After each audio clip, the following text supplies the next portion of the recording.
श्रद्धा के साथ सुहागिनों ने मनाया वट सावित्री व्रत। प्रतिवर्ष की भांति इस वर्ष भी ज्येष्ठ मास की अमावस्या के दिन गुरुवार को व्रतियों द्वारा पति के दीर्घायु होने के लिए यह व्रत मनाया गया। वट सावित्री व्रत सौभाग्य को देने वाला और संतान की प्राप्ति में सहायता देने वाला व्रत माना गया है। इस दिन महिलाएं अपने सुहाग के लिए व्रत रखती हैं। यह व्रत ज्येष्ठ मास की अमावस्या के दिन मनाया जाता है। ऐसी मान्यता है कि वट सावित्री व्रत को करने से पति दीर्घायु होते हैं। इस व्रत में नियम निष्ठा का विशेष ख्याल रखना पड़ता है। वट सावित्री के दिन सभी सुहागन महिलाएं पूरे 16 श्रृंगार कर बरगद के पेड़ की पूजा करती हैं।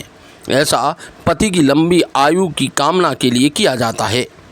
पौराणिक कथा के अनुसार इस दिन ही सावित्री ने अपने दृढ़ संकल्प और श्रद्धा से यमराज द्वारा अपने मृत पति सत्यवान के प्राण वापस पाए थे। इस व्रत को करने के लिए व्रती चतुर्दशी के दिन से तामसी भोजन का परित्याग कर देती है। साथ ही खान पान में लहसुन प्याज का इस्तेमाल नहीं किया जाता है। इसके अगले दिन ब्रह्म मुहूर्त में उठकर घर की साफ सफाई कर गंगा जल युक्त पानी से स्नान ध्यान करने के बाद सर्वप्रथम व्रत संकल्प लिया जाता है।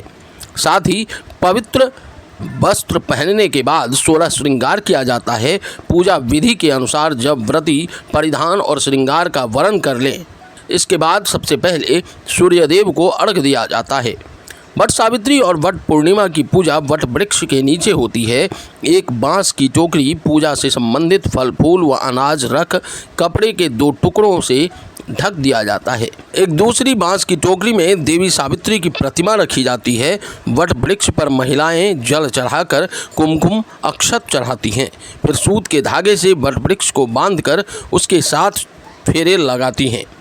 सभी महिलाएं वट सावित्री की कथा सुनती हैं और चने गुड़ का प्रसाद बांटा जाता है।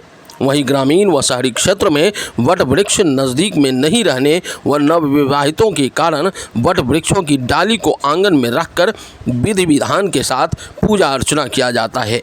मिथिलांचल के तकरीबन हर एक क्षेत्र में इस पर्व को बड़े ही धूमधाम से मनाया जाता है। मधुबनी, दरभंगा सहित कई इलाकों में इस पर्व को मनाया गया। आपने सुना होगा और पढ़ा भी होगा सत्यवान और सावित्री की व्रत कथा। तो सत्यवान सावित्री की कहानी भी पढ़ा होगा, जिसमें सावित्री अपने पति सत्यवान को यमराज के पास से निकाल लाती है और अपने तपोबल के कारण, अपने सतीत्व के कारण वो यमराज से ऐसा वरदान मांगती है कि यमराज विवश होकर उनके पति को लौटा देती है। वही सत्यवान सावित्री की जो कथा है, उस कथा को यहाँ त्यौहार के रूप में मनाया जाता है। आप मेरे पीछे देख सकते हैं कि ये वट वृक्ष है।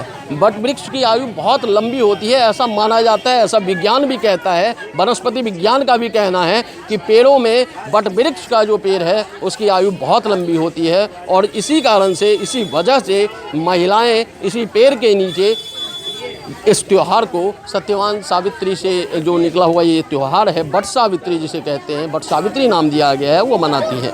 राजनगर से सुजीत कुमार, प्रवीण कुमार के साथ ब्रजेंद्र नाथ झा, डब न्यूज मधुबनी। सब्सक्राइब करें हमारे YouTube चैनल को और बेल आइकन भी दबाएं ताकि हर वीडियो सबसे पहले आप देख पाएं।